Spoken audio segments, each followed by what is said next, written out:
All right, so you want to dive into Blue Thunder. You sent over a whole stack of stuff on it, that old New York Times review, some deep dive from facts.net, even some YouTube essays, and you want to figure out why this movie from like, what, 1983 still matters. What's really interesting here is how the movie, even though it seems pretty simple on the surface, lone hero, super cool helicopter, actually takes a pretty hard look at what happens when power goes unchecked, especially when it comes to government surveillance. Yeah, it's kind of like you'd think a movie with a tagline like, he's got 30 megatons of democracy Yeah. and he's about to use it, Yeah. would be all about the high-tech weapons and explosions. But it actually gets kind of deep, don't you think? Oh, absolutely. One of those YouTube essays even compared it to Jaws, but instead of a shark, it's this whole system that's the real monster. And this is 1983 we're talking about. The Cold War is still going strong. Everyone's worried about security. And let's not forget, Los Angeles is gearing up for the Olympics. Talk about a recipe for paranoia. Seriously, you can practically feel the tension radiating off the screen. Even back then, the New York Times review picked up on that whole vibe, saying it was like watching a video game play out in real life. And speaking of high stakes, we got to talk about our main man, Frank Murphy. Roy Scheider, intense as always. Yeah, he's not your typical action hero. Not at all. He's more of an everyman thrust into this crazy situation.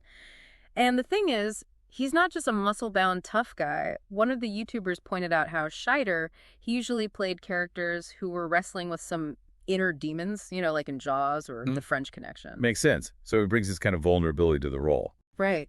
Murphy, he's more about using his brain and his piloting skills to get out of trouble.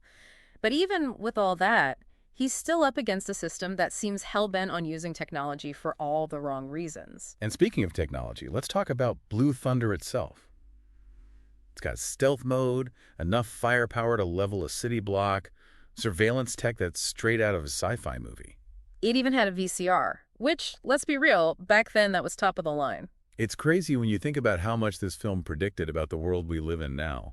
I mean, we've got drones, facial recognition everywhere, data breaches. It really makes you appreciate how prescient the filmmakers were. Even back then, people were already grappling with this idea of technology getting too powerful, too intrusive. For sure. But the thing is, back in '83, a lot of this technology, well, definitely amped up for the movie, wasn't totally unbelievable. Remember that facts.net article? It pointed out that Blue Thunder was actually based on a real helicopter. Oh yeah, the Aerospatiale Gazelle.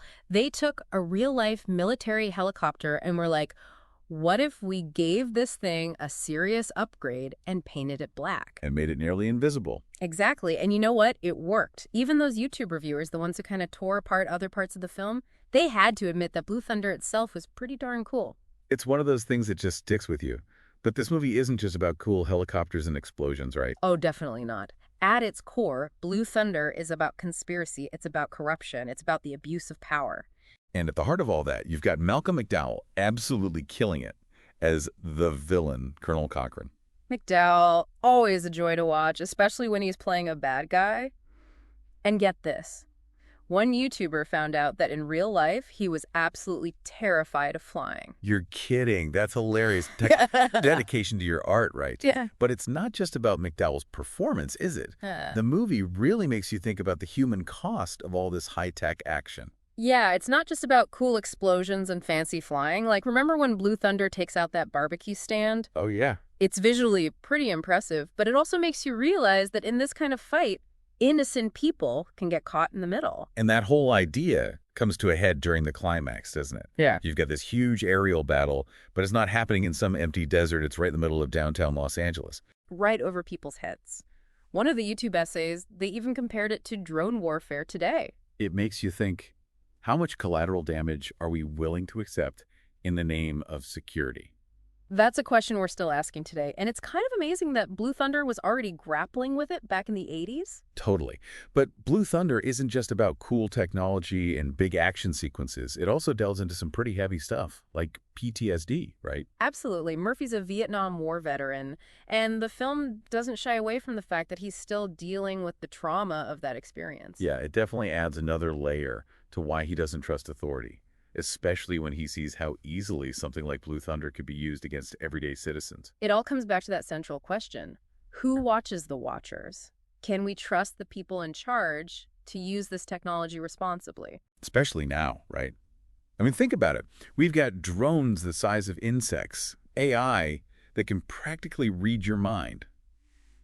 It's mind-blowing. It makes you wonder what kind of movie they would make about all this today, Yeah, what would be the modern equivalent of Blue Thunder? Right. A drone with a mind of its own, a surveillance satellite gone rogue. The possibilities are endless. That's kind of terrifying when you think about it. It is. But even though Blue Thunder was made in a different time, it still resonates because those anxieties about technology and power, they're even more relevant now. For sure. And it wasn't just a critical success, it was a box office hit too, right? Oh, yeah. And there was that short-lived TV series. Which, let's be honest, didn't quite capture the same magic. Not even close. But hey, at least it proved how much of an impact the film had. People were hungry for more. Speaking of more, I read on Wikipedia that there's actually talk of a Blue Thunder remake. What do you think? Can they pull it off? Could they capture that same energy for a modern audience?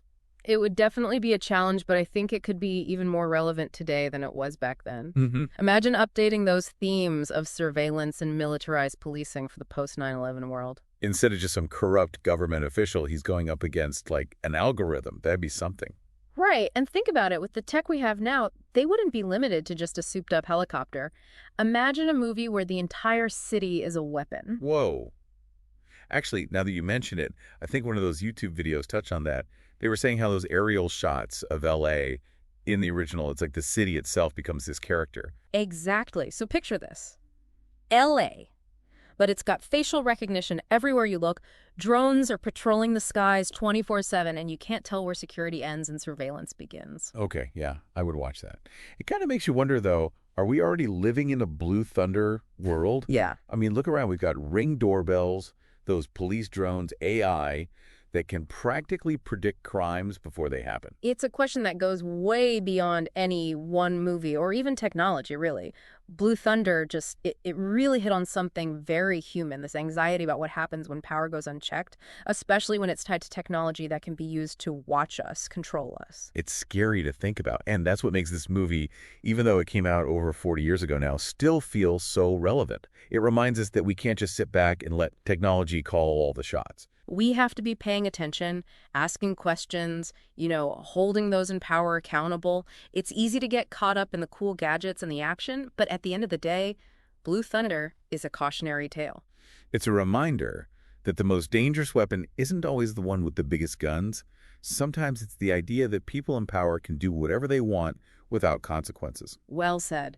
I'm really glad you sent us down this rabbit hole with Blue Thunder. It's been fun. Me too. So, everyone listening, thanks for joining us for this deep dive into Blue Thunder.